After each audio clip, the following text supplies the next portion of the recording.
सारस और केकड़ा। बहुत समय पहले एक घना जंगल था जिसमें एक सुंदर सी झील थी। झील में अनेक तरह की मछलियाँ, मेंढक और अन्य जलजीव रहते थे। उसी झील के किनारे एक बूढ़ा सारस भी रहता था। सालों तक वह सारस झील में मछलियाँ पकड़कर खाता रहता था, लेकिन अब वह बहुत बूढ़ा और कमजोर हो गया था। उसे अब मछलियां पकड़ने में कठिनाई होने लगी। भूख से तड़पते हुए उसने एक चाल सोची। वह झील के किनारे उदास बैठ गया और आंसू बहाने लगा। झील में रहने वाले जीव उसके पास आए और पूछा, क्या हुआ सारस चाचा, आप इतने दुखी क्यों हैं? सारस ने गहरी सांस ली और दुखी स्वर में कहा, बच्चों, मैंने एक बुरी खबर सुनी है। यह झील जल्द ही सूखने वाली है और फिर हम सारे मर जाएंगे। यह सुनकर सब जीव डर गए। झील की मछलियां, मेंढक और केकड़ा आपस में फुसफुसाने लगे। तो अब क्या होगा? एक मछली ने घबराकर पूछा, मैं तुम सबकी मदद कर सकता हूँ। पास में एक बड़ी झील है जहाँ पानी कभी नहीं सूखता।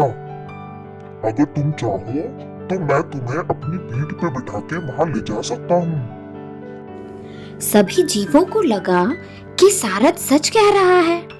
वह उसकी बातों पर विश्वास करने लगे। अब हर दिन सारस एक एक मछली को अपनी चोंच में उठाता और उड़कर पास के एक पत्थर पे ले जाकर खा जाता। धीरे धीरे झील में से मछलियां कम होने लगी, लेकिन किसी को भी शक नहीं हुआ। झील में रहने वाला एक समझदार केकड़ा यह सब देख रहा था। उसे कुछ अजीब लगा।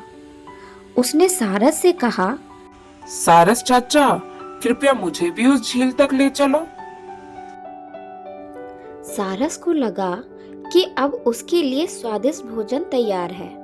वह खुशी खुशी केकड़े को अपनी पीठ पर बिठाकर उड़ चला।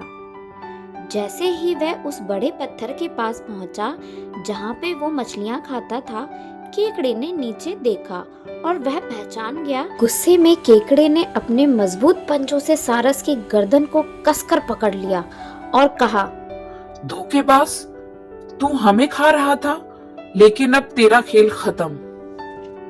सारस डर से तड़पने लगा और बोला, मुझे माफ कर दो, मुझे छोड़ दो, मैं दोबारा ऐसा नहीं करूँगा। लेकिन केकड़ा नहीं माना। उसने जोर से अपनी पकड़ बढ़ाई, जिससे सारस की जान चली गई। केकड़ा झील में वापस लौटा और सभी जीवों को सच्चाई बताई। सबने उसकी बहादुरी की बहुत सराहना की और खुशी मनाई कि एक धोखेबाज से सब बच गए।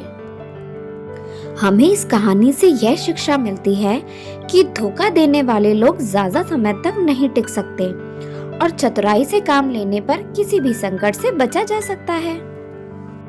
प्यारे बच्चों, आपको और किस टॉपिक पे कहानी देखनी है? प्लीज मुझे कमेंट करके जरूर बताना कि आपको किस थीम पे कहानी देखनी है। मैं आपके लिए कहानी जरूर बनाऊंगी। उसके लिए आपको कमेंट करना होगा। उम्मीद करती हूँ आपको सारस और केकड़े की कहानी पसंद आई होगी। वीडियो को लाइक और शेयर करना ना भूलें। चैनल को सब्सक्राइब करना ना भूलें और आने वाली वीडियो की नोटिफिकेशन के लिए बेल आइकन को प्रेस करना ना भूलें। धन्यवाद।